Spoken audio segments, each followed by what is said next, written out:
আসসালামু আলাইকুম এভৰিওয়ান, কেনে আছে? আশা কৰোঁ সবেই ভালে আছে। আজি 15 ছেপ্টেম্বৰ 2024 দেওবাৰ। আজিৰ দিনটো দেওবৰীয়া হ'লেও যেন এনেকুৱা নালাগে আজি দেওবাৰ, কিয়নো গোটেই ৰাস্তাবিলাক দুচকীয়া আৰু চাৰিচকীয়া বাহনেৰে ভৰপূৰ। ৰাতিপুৱা 7 বজাতেই ভাল লগা পৰিৱেশ, ধুনীয়া ধুনীয়া ৰাস্তা। গৈ আছোঁ আমি এটা বিশেষ কাৰণত। আজি অসমত এটা উল্লাস আৰু উৎসৱৰ দিন, কাৰণ ইমান দিন প্ৰস্তুতিৰ পিছত আজি গোটেই কেণ্ডিডেটছবিলাকে লিখিব গৈ আছে এডিআৰই তৃতীয় আৰু চতুৰ্থ পৰ্যায়ৰ এক্সাম লিখিবৰ কাৰণে। আমিও গৈ আছোঁ শোণিতপুৰ, তেজপুৰ। গতিকে পাই গ'লোঁ কলীয়া ভোমোৰা দলং। বিসমিল্লাহি মাজৰাহা মুৰসাহা ইন্না ৰাব্বিল গাফুৰুৰ ৰাহিম। তো guys, welcome to one of the beautiful place of Assam, Tezpur, Sonitpur. তো গাইজ, ফাইনেলি আমি পাই গ'লোঁ তেজপুৰ কলেজিয়েট উচ্চ মাধ্যমিক বিদ্যালয়। এইটো এটা এক্সাম চেণ্টাৰ। হাজাৰ হাজাৰ মানুহ আহিছে নিজৰ নিজৰ কেণ্ডিডেটছক লৈ। আমিও আহিছোঁ।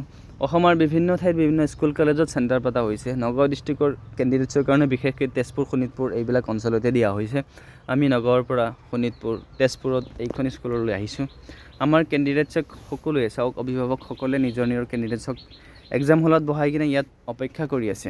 আমাৰ অপেক্ষাও অধিক দীঘলীয়া, কাৰণ আমি ৰাতিপুৱা 5 বজাত ঘৰৰ পৰা ওলাই আহিছিলোঁ আৰু এতিয়ালৈকে লঘোণে আছোঁ আৰু 1:30 বজালৈকে থাকিব লাগিব। মছজিদ এটা বিচাৰি ইয়াত অলপ ৰেষ্ট ল'লোঁ। ইয়াৰ পিছত ফোন আহিছিলে যে আদি বা কান্দি আছিলে, লগালগ তাৰ পৰা উভতিলোঁ। এতিয়া সময় প্ৰায় শেষ হ'ব ধৰিছে। অপেক্ষা যদিও দীঘলীয়া আছিলে, ভাল লাগিলে এই ইয়াত সময় কটাই। গছ গছনিৰ ছাদ, বহুত ধুনীয়া বতাহ বলি আছিলে আৰু মানুহবিলাকো চবেই ভাল।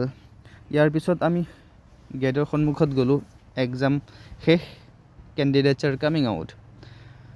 গতিকে গোটেই দিনটোত এটা মই অনুভৱ কৰিব পাৰিলোঁ যে ইয়াত কিছুমান কেণ্ডিডেটছ আহিছে এনেই এক্সাম লিখিবৰ কাৰণে, কিছুমান আহিছে ভ্ৰমণ কৰিবৰ কাৰণে, কিছুমান আহিছে সঁচাকৈয়ে চাকৰিৰ কাৰণে। এতিয়া যেন লাগিছে গোটেই অসমৰ নিবনুৱা সমস্যা নাইকিয়া হ'ব, কিয়নো 11,000 চাকৰি আৰু এপ্লাই কৰিছে 14 লাখ 15 লাখ কেণ্ডিডেটছে। নিশ্চয় পাব। তো good luck, best of luck all of you. তো চাওক, বান্দৰো আহিছে ইয়াত এক্সাম লিখিবৰ কাৰণে, বান্দৰেও এটা চাকৰি পাওক।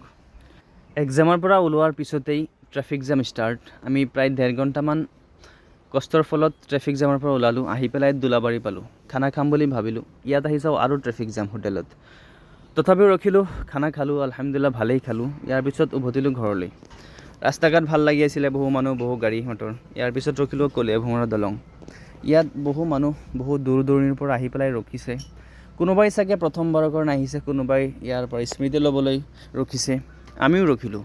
প্ৰাকৃতিক সৌন্দৰ্য ভাল লাগি আছিলে। ব্ৰহ্মপুত্ৰৰ পানী, কাষতে পাহাৰ আৰু ধুনীয়া বতাহ বলি আছিলে।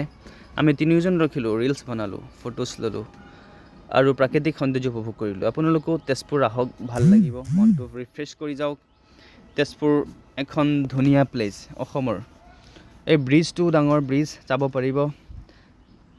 আৰু বন্ধুসকল, বলক এতিয়া ইয়াত বেছি সময় নৰখোঁ। এতিয়া হ'ল মৰেল অফ দ্য ষ্টৰী, গোটেই দিনটোৰ কাহিনী। 14 লাখ মানুহে এপ্লাই কৰিছে, এক্সাম লিখিছে, পাব 11,000। সকলোৱে পাব চাকৰি, ঘণ্টা নাপায়। তথাপিও যদি জীৱনত লিখা পঢ়া কৰিছে, এক্সাম লিখা এক্সপিৰিয়েঞ্চ ল'ব লাগে। সকলোৱে লিখক, ভাল কথা।